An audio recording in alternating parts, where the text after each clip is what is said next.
नमस्कार, मैं रवीश कुमार। पाकिस्तान का नाम जब भारत की राजनीति में आ जाए तो तय करना मुश्किल हो जाता है कि यह फुल टॉस है या बाउंसर। बिहार का चुनाव हो तब पाकिस्तान, रफाल डील तब पाकिस्तान वाले भी इतना पाकिस्तान नहीं करते होंगे जितना भाजपा प्रवक्ता पाकिस्तान करते हैं। तू है कौन रे? पेट्रोल 90 रुपए लीटर है, इसके लिए पाकिस्तान जिम्मेदार नहीं है। शुक्रिया। लेकिन पाकिस्तान कब किस चीज के लिए जिम्मेदार हो जाए पता नहीं। इन दिनों फिर से पाकिस्तान का जिक्र जोर शोर से हो रहा है।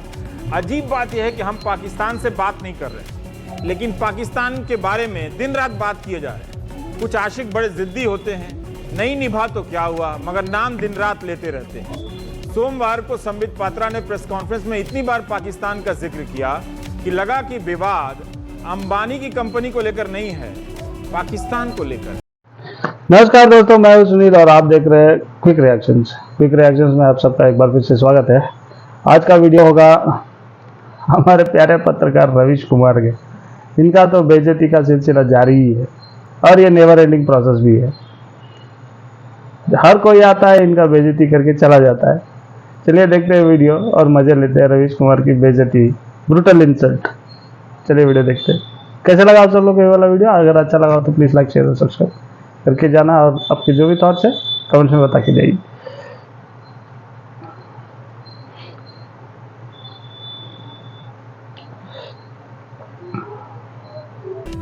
चड्ढा समझाओ, इसे समझाओ।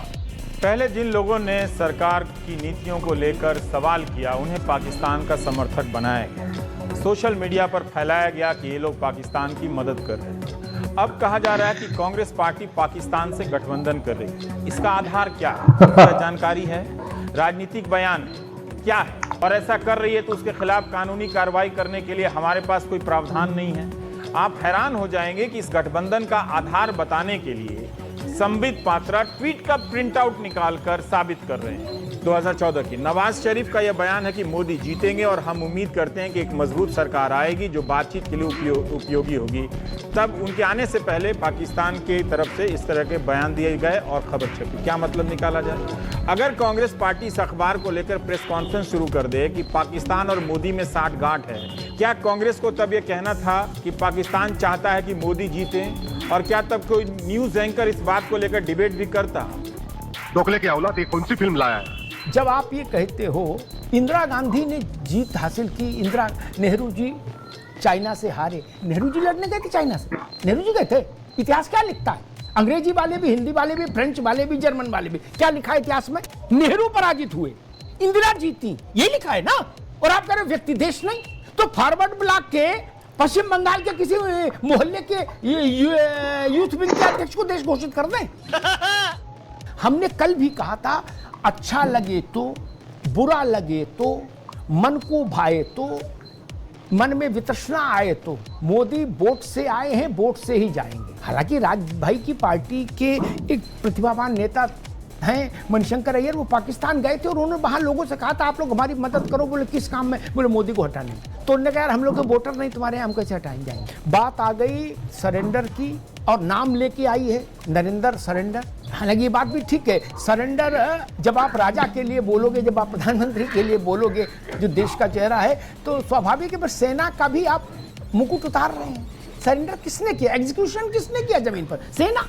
क्या सेना ने ऐसा बोला? कांग्रेस के लोग कह रहे हैं कि रैलियों के प्रेम चोपड़ा डोनाल्ड ट्रंप के सामने क्यों रो पड़ा। स्थिति यहां तक आ गई है, इस सीमा तक आ गई है। इतनी बड़ी बड़ी घटनाएं घट गई। भारत पाकिस्तान युद्ध हो गया छोटा वाला। दुनिया में भारत का अगर एक चेहरा चुनना हो तो ना हम हो सकते हैं, ना आशीष हो सकते हैं, ना आनंद हो सकते हैं, ना राज हो सकते हैं, शैलेंद्र दुबे हो सकते, कोई नहीं हो सकता। क्या राहुल गांधी भी नहीं हो सकता? अखिलेश जी भी नहीं हो सकते, बहन जी भी नहीं हो सकती, मायावती, राष्ट्रपति भी नहीं हो सकती। एक ही चेहरा चुना जाएगा। भारत ने जिसको चुना, जो प्रधानमंत्री राष्ट्र कौन, अभी शायद राज जी ने कहा था कि वो जनता के चुने हुए प्रधानमंत्री ने। भाई साहब, जनता का ही चुना हुआ प्रधानमंत्री है। अगर ये थ्योरी रखोगे तो नेहरू जी से लेकर फिर इंदिरा राजीव जी तक फिर तो सब अपने मन से बन गए थे क्या? जबरिया ये मोहल्ले के मसला थोड़ी ना है। बोले ना गुड्डू हटो हम बैठे कुर्सी पे, ऐसा थोड़ी ना होता महाराज। अब विपक्ष को लग रहा है कि भाई प्रधानमंत्री नरेंद्र मोदी हमारे लोगों पर डोरे डाल रहे हैं, ऐसी कुछ बातें वो आ रही हैं निकल के। अभी मैं कांग्रेस के नेता को सुन रहा था, जयराम जी को, वो कह रहे थे कि भाई इन लोगों से तो मिल ली, अब हम लोगों से भी मिल लो जरा। तो प्रधानमंत्री ने कल जिस ढंग से किसी के कंधे पे हाथ रख के, किसी के साथ चाय पर चर्चा करके, किसी का हाथ पकड़ के थोड़ी आगे तक घूमने में जो भाव मुद्राएं दिखाई, उससे कुछ ज़्यादा खलबली मच गई लग रहा। आप क्रोनोलॉजी समझ लीजिए। आपको लगता है जुडिशरी भी प्रेशराइज में है? मुझे क्या लगता है, 4 सुप्रीम कोर्ट जजेस ने कहा, 4 सुप्रीम कोर्ट जजेस प्रेस के सामने आए, कहते भैया हमें काम नहीं करने दिया जा रहा है। कौन सी शक्ति उनको काम नहीं करने दे रही है? किसकी बात कर रहे थे वो? उसी शक्ति से हम लड़ रहे हैं, उसी शक्ति से हम लड़ रहे हैं, उसी शक्ति से आप लड़ रहे हैं। और आपको भी मतलब बहुत मतलब हेट मेल आता है, आपके ऊपर भी आक्रमण होते हैं, मैं समझता हूँ। पर राहुल, प्रियंका संसद में जाएंगे, आप भी काफी बहादुर हैं, मुस्कुरा लीजिए थोड़ा। प्रियंका संसद में जाएंगे, दो पागल लोग मिलके एक दूसरे से बात कर रहे हैं। बाप रे बाप। भारत के विरोध पर ही उनका एक तरह से आइडेंटिटी का वजूद टिका हुआ है। तो भारत विरोध तो वो छोड़ ही नहीं सकते, वो दुनिया में कुछ भी छोड़ सकते हैं, भारत का विरोध नहीं छोड़ सकते। इसलिए जो हमारे यहाँ अपने देश में लोग इस मुगालते में हैं कि भारत और पाकिस्तान की दोस्ती हो जाएगी और हम तो एक ही थे, 47 से पहले तो साथ ही थे, तो उनकी गलतफहमी दूर नहीं होती। उनको लगता है कि ये हो सकता है, जो कि कभी नहीं हो सकता है। फिर बंटवारा क्यों हुआ? अगर एक ही हैं, वो जो गंगा जमुनी तहजीब की बात की जाती है, इससे बड़ा फ्रॉड इस देश में कुछ नहीं हुआ है। अगर गंगा जमुनी तहजीब थी इस देश में, तो फिर देश का बंटवारा हुआ क्यों? तो सर ये बात पाकिस्तानियों को क्यों नहीं समझ में आती? भाई आपने अलग मुल्क इसलिए मांगा कि we are 2 separate nations, Hindu and Muslim, we can not coexist. 2 separate civilization आपने मुल्क मांगा, जिनकी जो लोग पाकिस्तान मांग रहे थे, आप चले गए साहब उधर। अब उनको ये नहीं समझ में आता कि हमारे साथ कितना बड़ा फ्रॉड हो गया। ये मांगने वाले यही पर हैं।